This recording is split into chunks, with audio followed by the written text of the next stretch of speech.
Britain's massive incoming trade deal with Japan will underline precisely why Britain had it right all along when it came to quitting the EU, a Brexiteer MP has said. International Trade Secretary Liz Truss today said good progress was being made on securing an agreement between the two countries, while dismissing earlier suggestions one could be unveiled today.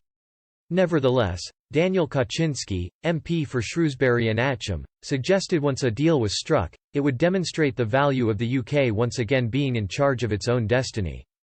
He told Express, "I believe the trade agreement which the United Kingdom is going to secure with Japan is going to be slightly better than the trade agreement which the European Union has with Japan. And if that is the case, then that really is going to put the cat amongst the pigeons. It would be a huge victory, but it would also be practical common sense." Mr. Kaczynski explained, "Because if you think about it, if you are negotiating on behalf of 28 countries, there are 28 separate vested interests to take into consideration.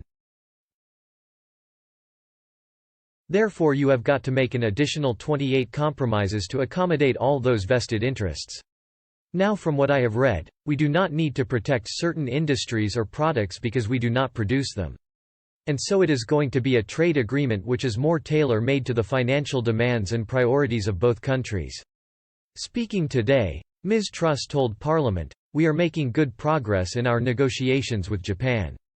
We want to achieve a deal which that EPA plus in many areas, so for example with the data and digital chapter, that the EU were not able to sign up to, is a very exciting prospect for our digital industry, which is world-leading.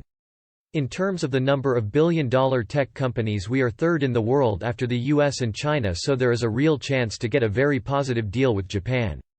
But again I won't be pushed or bounced into agreeing a deal that is not in Britain's interests just because of time constraints." Intensive negotiations in a bid to thrash out an accord between the two countries are ongoing, with broad agreement on the vast majority of the UK-Japan Comprehensive Economic Partnership Agreement already in place.